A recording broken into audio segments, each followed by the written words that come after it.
in focus now, Republican Senator J.D. Vance of Ohio. And as Aisha just mentioned, you are leading that effort to block the fast tracking of Biden nominees. What is the strategy with this in terms of what your goal is? Well, there are two basic ideas here. So the first is that we can't reward the Biden administration for engaging in lawfare, not just against Donald Trump. They've weaponized the government against a whole host of conservatives. That's unacceptable.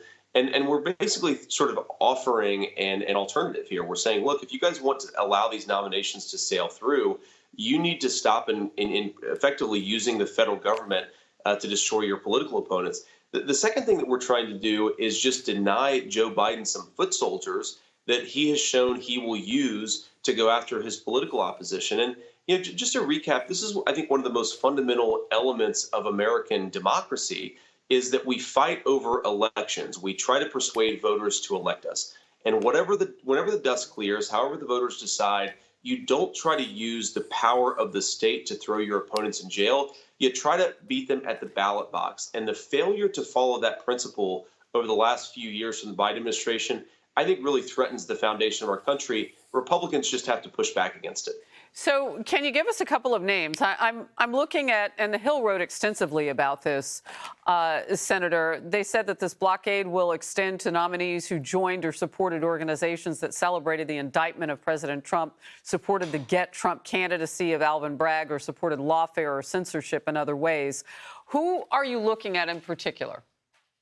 So there are about 44 nominations in total, some of them for the Department of Justice, some judicial nominations, and some to sort of other departments, people like Charlie Crist or Janet Yellen, who have been appointed to other boards or other organizations within the federal government where they have come out and endorsed the lawfare against Trump or others. And again, the basic principle here is you cannot support the weaponization, the criminalization of politics. You can't try to throw your opponents in jail. If you do, we're not going to allow you to have this job. Or at the very least, we're going to force the Democrats to fight for it. The Democrats, of course, still have their options that they can pursue, but we're not going to make it easy for them if you're endorsing this lawfare. Yeah, that's really fascinating. I mean, and the pledge will last until Election Day so that the American people can weigh in before the decisions are made for them by people that are on that list who, as you've said, are against Trump. It's fascinating.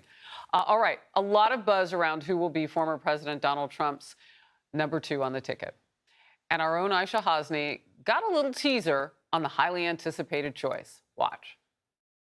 A lot of folks surrounding you. Some of them are on the short list for VP. Yeah. Was your pick for VP in that room with you?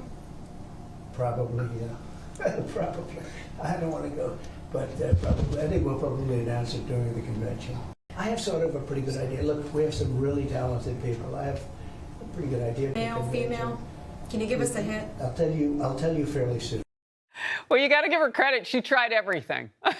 Sources telling Fox News that Trump's vice presidential shortlist is made up of lawmakers, state leaders, and former cabinet members. And you, Senator, as I just mentioned, are on that list, and you were in the room with the president yesterday. First of all, I've watched other interviews with you recently, so I know I've heard you say, look, you're not really going for the job. If it's yours, great, but you just want the right person and for the president to make his own decision. I want to take it further. What is your vision about the job of vice president? And how would you overlay that if you had to debate maybe a Kamala Harris? Well, look, I think the job of vice president is fundamentally to support the country and to support the guy at the top that the people elected president. One of the problems that we have in the Republican Party is, frankly, you have a president who is elected on a very popular agenda. He wants to bring manufacturing jobs back from China, wants to penalize people who manufacture overseas with tariffs. He wants to deport a lot of the illegal aliens who have come in illegally over the last few years. You can't have Republicans who are stabbing that president in the back from seats of government. That's true in the Senate, and that's true certainly at the level of the White House. So I think the most important thing here is to recognize that we have a very popular agenda, but more importantly, we have an agenda in the Republican Party that is good for the country, that can re-deliver peace and prosperity. Don't use the vice presidency or the Senate to advance your own personal ambition. Use it to advance the good of the country. And I think that's what I would most like to see in a vice president. And I'll say that there are a lot of people on the list who could do that job well. I'm glad it's not my choice. All right. It is so good to have you on the show. Senator Vance, thank you very much. Thank you. Have a good one. You too. Hey everyone, I'm Emily Campagno. Catch me and my co-hosts Harris Faulkner and Kaylee McEnany on Outnumbered every weekday at 12 p.m. Eastern, or set your DVR.